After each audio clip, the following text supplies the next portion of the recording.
Thank you for joining Wars of the Roses. And this is Shakespeare and the Three Souls by Myrl Lewark Bristol. An article taken from Rosicrucian Digest, Volume 28, Number 6, July 1950. Shakespeare and the Three Souls by Myrl Lewark Bristol. Shall we rouse the night owl in a catch that will draw three souls out of one weaver? Twelfth Night, Act 2, Scene 2. Modern psychology, being wholly materialistic, does not discuss the soul. Elizabethan psychology, equally materialistic, discussed nothing else, differing from modern psychology not in its conception of human behavior, but in the way of accounting for this behavior. It did not ask, whence comes the soul, nor what is its essence. It asked only, how does it work? Theologians of the Middle Ages, while localizing the soul in the head or in the heart, had insisted upon the separateness of body and soul. Strife among the powers of the soul was a medieval doctrine, though rather more theological than physiological. Elizabethan psychology, recognizing no conflict between soul and body, was separate from theology. Three Souls Doctrine. Psychologists of the Renaissance, the period of revival of classical influence in Europe, really discussed three souls. The theory of the three souls is based upon Aristotle's doctrine of the three kinds of souls, each subsisting in different forms of life, as in plants, in animals, and in man. This doctrine the 16th century psychologists applied to the faculties of the soul in man, calling them the vegetal, vital, and animal faculties, or sometimes the vegetal, sensitive, and rational souls. With true medieval partiality for the number three, Renaissance psychologists claimed that three chief organs serve the three souls. The liver serves the vegetal, the heart the vital or sensitive, and the brain the animal or rational soul. By adapting Aristotle's conception of three souls, Renaissance science reunited the soul with the body, maintaining that the incorporeal soul extended threefold throughout the body and was active in all its parts. Of course, some writers still thought of the soul as something apart, joined to the body as a rider to his horse or a seaman to his ship. To others, like Sir John Davies, the soul dwells within, neither as if in a tent, nor as a pilot in his ship, but after the fashion of morning light in the atmosphere. Moreover, in referring to the three powers of the soul as if each constituted a separate soul, it was understood that these three powers are not three souls, but one, as one and two are both contained in three. Sir John Davies, Nosce Typsum, Know Thyself. Fourfold nervous system. In order to make possible the operation of the soul in the body, God provided man with spirit or spirits, the Elizabethan equivalent of the nervous system. As the operations of the soul are said to be threefold in kind, so are the spirits. Within the body, the natural spirit corresponds to water, the vital spirit to air, and the animal spirit to fire. These spirits operate as subtle fumes or vapors, magnetic emanations that arise in the blood and are maintained in the body by means of nourishment, which is provided by the four humours. Playwright Ben Jonson devoted a whole drama to the psychology of the humours, every man in his humour. Of the humours, melancholy represents earth, phlegm water, blood air, and choler fire. An abundance of choler, for example, renders the individual subject to passions that are hot, makes him bold and wrathful. The spirituous substance, arising with the blood in the liver, undergoes successive processes of sublimation in the heart and in the brain. The soul can function properly only when the spirits are perfectly wrought or sublimated, for by them its faculties exercise all their powers. The four elements, earth, water, air, fire, are the simplest particles of all that is material and the simplest particles of our bodies. All the elements exist in all parts of the body, but in each part one predominates. For example, among the senses, the correspondence is between feeling and earth, taste and smell and water, hearing and air, and sight and fire. In a body of the proper temper, the elements are properly mixed. Shakespeare's Brutus, the noblest Roman of them all, was well-tempered, for the elements so mixed in him that nature might stand up and say to all the world, this was a man. Julius Caesar, Act 5, Scene 5. The elements have a tendency either to ascend or descend, and each is linked to the one above and to the one below. The four qualities, cold, moist, hot, dry, corresponding to earth, water, air, fire, cause a circular motion.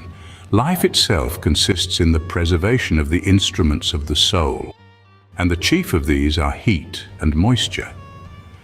Since every part of the universe is composed of elements, and since the elements of all matter, celestial as well as earthly, possess qualities, the quality of one substance is capable of acting upon the same quality in another. The Elizabethans considered man as an epitome of the entire universe, his body partaking of the nature of inanimate substances, his intellectual faculties enabling him to communicate with incorporeal natures.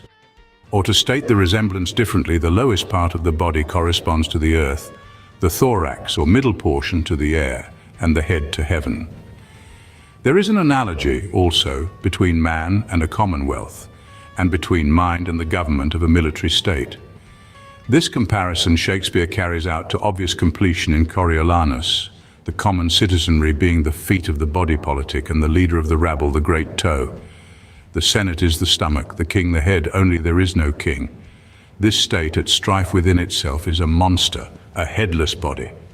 Thus, by the aid of the theory, Shakespeare makes his thought concrete without explicit statement.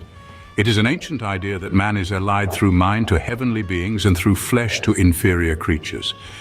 To the Elizabethans, gross disparity between outward seeming and inward being was startling, contrary to nature. In the psychology of love, the Platonic conception of beauty became in the Renaissance a fundamental principle. The body is an image not only of the infinite and divine beauty of God, but also of the beauty of the soul. The soul and body are so closely united that whatever affects one affects the other. Will creates action. Successful action depends upon the orderly functioning of the sensitive and the rational faculties of the soul, cooperation of heart and head. The powers of action are the affections and the will, which is superior to the affections and thus responsible for action. The faculty of will is joined to the understanding as the affections are joined to the imagination. If the will should keep its natural state, accept the reason as counselor, the affections as servants, and the senses as slaves, men would be as gods. However, since the imagination has to do with both thought and action, it exercises a vital influence over conduct. Close to the heart where the affections reside, imagination may side with them against reason. A chaste and noble affection guided by the intellect is common only to men and divine beings. Although the Elizabethan psychologist moralist describes man as a creature generally yielding to the affections, he does not question the ultimate responsibility of the intellect for action. Accepting definite theories as to the physiological behavior of the passions, the Elizabethan had little faith in the power of man to control emotion, and little belief in the power of the will of ordinary men to prevent outward manifestation of inward states. Except when the instruments of the soul have become diseased, the will may listen to reason and control the affections if it so desires. As the body is well or ill disposed, so are the affections. The will is blind, inclined to yield to the affections, but yet is absolutely free. The will may be depraved through the senses by false reasoning or through its own waywardness. Reason and judgment are joined to the will not to command, but to admonish through counsel. Heart, the protector. The kind of passion to which a man is subject varies according to the condition of certain organs and to the disposition of his whole body, particularly as regards humours and spirits. It is understood, however, that the soul itself, three but yet one, remains unmarred by physiological changes within the body. The passions, through altering the humours and spirits, actually produce physical distress. Insofar as they disturb the processes of thought, they may be called perturbations of the soul. All passions reside in the heart, which as the fountain of life must be the retreat of the appetites which nature has given man to preserve his life and chase away peril that may threaten him. Any departure from that balance between emotion and intellect is dangerous. Whatever the passion, it has a definite effect upon the heart.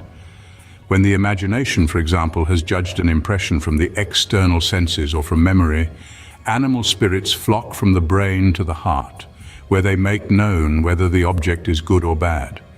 Immediately, the sensitive appetite from which the emotions spring strives to affect the soul's desire, and through contracting or expanding the heart, either calls in or disperses humours and spirits. If the rational soul has judged, for instance, that an act of courage is required, The animal spirit so informs the heart, which expanding sends an ample supply of blood to the outer members of the body to provide the necessary energy. The simple passions from which may spring derivative emotions are love and hate. Hatred of an evil, present and possessed, is sorrow, and of an evil to come, fear. Fear prevents man from persisting against great odds, and courage leads him to combat that which opposes him. Joy brings health, for it enables the heart to concoct a goodly store of spirits and disperse them throughout the body. In sorrow, the heart shrinks. And this shrinking, together with the desire of nature to succor the center of life, draws blood, spirits, and natural heat from the outward parts of the body. Whenever an obstacle is insurmountable, despair arises to prevent strong desire from spending itself in vain. A very composite affection, like the courage of despair, is the most dangerous of all. As the passions become inordinate, they blind the understanding. So long as the physiological change is confined to the heart, man suffers no great danger, for the emotions are still subject to reason. The danger comes when physiological effects invade the brain. Madness in Elizabethan thinking was understood in terms of the principles operative in almost any perturbation. It was merely an extremity of distemperature. The temperate see the world as an organized universe in which divine and human laws operate. Only the distempered regard the earth as a sterile promontory and life as a tale told by an idiot, as Shakespeare mentions. Chaos in the microcosm causes man to find chaos in the macrocosm. Man alone among all creatures is possessed of a rational soul. Let him then make use of it, is the moral conclusion to be drawn from 16th century psychology. Symbols in drama. The system of psychology to be found in various scientific treatises of the 16th century in England and on the continent was a complex doctrine inherited from Plato and Aristotle, Galen and Hippocrates. One of the treatises makes the doctrine clear by means of geometrical figures. The philosopher likeneth the soul that is called vegetabilis to a triangle. For as a triangle hath three corners, this manner soul hath three virtues of begetting, of nourishing, and of growing. And he likeneth the soul sensibilis to a quadrangle square and four-cornered. For in a quadrangle is a line drawn from one corner to another before it maketh two triangles, and the soul sensible maketh two triangles of virtues. For wherever the soul sensible is, there is also the soul vegetabilis, but not backwards. And he likeneth the soul rationalis to a circle because of his perfection and conteening. Batman upon Bartholomew, London, 1582. The fragment just quoted provides an example of how the terminology of the science throws light upon the genius of Shakespeare, who owed a great part of his imagery, an important means of characterization, to his knowledge of the science of psychology. The quadrangle square of the sensitive soul explains an expression which has long puzzled the critics. I profess myself an enemy to all other joys which the most precious square of sense possesses. King Lear, Act 1, Scene 1. The inner motivation of the dramatic action itself, in Shakespeare's plays, is in complete agreement with recognized principles of the physico-psychological science of his day. He presents us with many great characters in which the active and the mental parts are at war with each other, but he particularly keeps before us the danger of yielding to the heart. Give me that man that is not passion's slave, and I will wear him in my heart's core, aye, in my heart of heart. Hamlet, Act 3, Scene 2. Shakespeare's portrayal of the varieties of love is an incarnation of contemporary thought. It derives from a conception to which the philosopher, the moralist, the physician, the astrologer, and the poet had all contributed. To the unusual man who was able to control his emotions and to maintain seemly behavior, the Elizabethans paid special honor. For thou hast been as one in suffering all that suffers nothing. A man that fortune's buffets and rewards hath ta'en with equal thanks. And blessed are those whose blood and judgment are so well commingled that they are not a pipe for fortune's finger to sound what stop she please. Hamlet, Act 3, Scene 2. Note, in the study of the three souls, much help was secured from the book Elizabethan Psychology and Shakespeare's Plays by Ruth Layla Anderson, Iowa Humanistic Studies, Volume 2, Number 4, University of Iowa Publications. Thank you for watching, and please don't forget to share, like, subscribe, and comment. And if you can please consider donating to Wars of the Roses. Links to PayPal and Patreon are in the description. Thank you so very much.